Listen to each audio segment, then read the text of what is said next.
Friends चलिए start करते हैं क्लास 12 चैप्टर 9 एक्सरसाइज 9.4। तो फ्रेंड्स इसका क्वेश्चन नंबर फर्स्ट हम लास्ट वीडियो में कर चुके हैं। अब करेंगे हम इसका क्वेश्चन नंबर सेकंड। देखिए क्या कहा है, for each of the differential equation find the general solution. हमें एक डिफरेंशियल इक्वेशन दी है और हमें जनरल सॉल्यूशन फाइंड करना है। तो फ्रेंड्स जनरल सॉल्यूशन निकालने के लिए हमें क्या करना होता है, वाई की वैल्यू फाइंड आउट करनी होती है।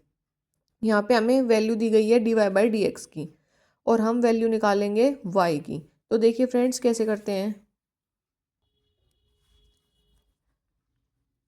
ये है हमारा d y by d x is equal to √4 minus y square. ठीक है फ्रेंड्स, तो हमें क्या करना है, जो y वाली टर्म है उनको एक तरफ लिख लेते हैं और जो x वाली टर्म है उसे दूसरी साइड लिख लेते हैं। ठीक है फ्रेंड्स, अब देखिए मुझे क्या करना है, इंटीग्रेशन करना है दोनों साइड का। ठीक है, तो यहाँ पे इंटीग्रेशन का निशान लगा देंगे, integration both side d y upon under root, ये 4 है, ये यानी कि 2 का स्क्वायर है, तो लिखेंगे 2 square minus y square is equal to under root d x. अब मुझे पता है फ्रेंड्स एक फॉर्मूला होता है हमारे पास 1 upon under root A square minus X square. ये जो फॉर्मूला होता है ये होता है साइन इनवर्स एक्स अपॉन ए का। ठीक है फ्रेंड्स, ये हमारे पास फॉर्मूला है 1 upon under root A square minus X square sine inverse X upon A के इक्वल होता है। तो फ्रेंड्स यहाँ पे देखिए, यहाँ पे क्या है, 1 upon under root 2 square minus y square, यानी कि ये हमारा एक्स का काम कर रहा और ये किसका काम कर रहा है, ए का। ठीक है, तो ये फॉर्मूला किसका हो जाएगा हमारा, साइन इनवर्स एक्स क्या है यहाँ पे, ये वाई अपॉन ए। ठीक है फ्रेंड्स, इज इक्वल टू, अब मुझे पता है कि इंटीग्रेशन ऑफ डी एक्स इसका क्या होता है, एक्स होता है, और जब हम इंटीग्रेशन खोल देते हैं तो क्या आ जाता है, हमारे कांस्टेंट आ जाता है सी। ठीक है फ्रेंड्स, तो अब क्या करेंगे, यहाँ पे y upon 2 as it is रखा, ये जो साइन इनवर्स है जब ये दूसरी साइड जाएगा तो इसका इनवर्स खत्म हो जाएगा, ये बचेगा सिर्फ साइन, तो साइन एक्स प्लस सी। ठीक है फ्रेंड्स, अब मुझे किसकी वैल्यू निकालनी थी, y की, क्योंकि y की वैल्यू ही हमारा जनरल सॉल्यूशन होता है। तो ये 2 जो है ये दूसरी साइड मल्टीप्लाई में चला जाएगा, 2 साइन एक्स प्लस सी। ठीक है फ्रेंड्स, बस यही करना था, ये आ गया हमारा जनरल सॉल्यूशन, यही हो गया आंसर।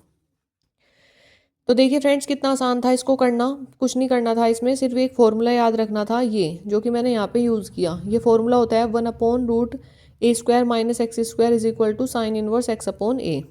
ठीक है फ्रेंड्स, वो मैंने यहाँ पे अप्लाई कर दिया और सिर्फ वाई की वैल्यू फाइंड आउट कर ली। तो फ्रेंड्स मैं समझती हूँ आपको ये क्वेश्चन बहुत ही अच्छे से समझ आ गया है। अगर समझ में नहीं आया है, कोई भी प्रॉब्लम है तो प्लीज़ कमेंट करके ज़रूर पूछेगा। अब स्टार्ट करते हैं क्वेश्चन नंबर थर्ड। ठीक है फ्रेंड्स, देखिए क्या कहता है क्वेश्चन नंबर थर्ड, बहुत ही आसान है। Sec square x tan y d x plus sec square y tan x D y is equal to 0। ठीक है फ्रेंड्स, ये है हमारा क्वेश्चन नंबर थर्ड। अब इसमें क्या करना है, अभी मुझे दिखाई दे रहा है कि इंटीग्रेशन करना बहुत ही ज़्यादा कॉम्प्लिकेटेड है, तो इंटीग्रेशन नहीं किया जा सकता जब तक कि हम इसमें डी वाई और डी एक्स की टर्म को अलग अलग नहीं लिख लेते। तो हमें क्या करना होगा, देखिए sec square x tan y d x is equal to, ये जो प्लस में है दूसरी साइड माइनस में चला जाएगा, minus sec square y tan x into d y. ठीक है फ्रेंड्स, अब मैंने क्या किया, इसको मैं दूसरी साइड लेके चली गई। अब मुझे क्या करना है, y की टर्म को एक जगह रखना है और x की टर्म को दूसरी साइड लेके जाना है। तो देखिए यहाँ पे ये हो जाएगा सेक स्क्वायर एक्स, यहाँ पे ये x की टर्म है टेन एक्स, तो ये मल्टीप्लाई में है, इधर डिवाइड में आ जाएगी टेन एक्स और ये d x as it is. ठीक है फ्रेंड्स, अब यहाँ पे ये है सेक स्क्वायर वाई, यहाँ पे टेन वाई मल्टीप्लाई में है तो नीचे आ जाएगा tan y into d y. ठीक है फ्रेंड्स, अब क्या करेंगे, इंटीग्रेशन बोथ साइड।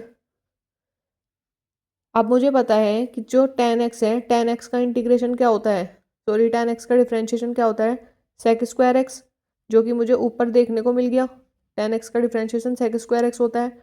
तो यानी जब हम इसका इंटीग्रेशन करेंगे तो क्या आ जाएगा, तो ये हो जाएगा log ten X is equal to minus log 10y plus C. ठीक है फ्रेंड्स, ये आ गया हमारा log 10x is equal to log 10y plus C. तो अब क्या करना है, ये माइनस में इधर लेके आएंगे, दूसरी साइड प्लस में हो जाएगा log 10x plus log 10y is equal to C.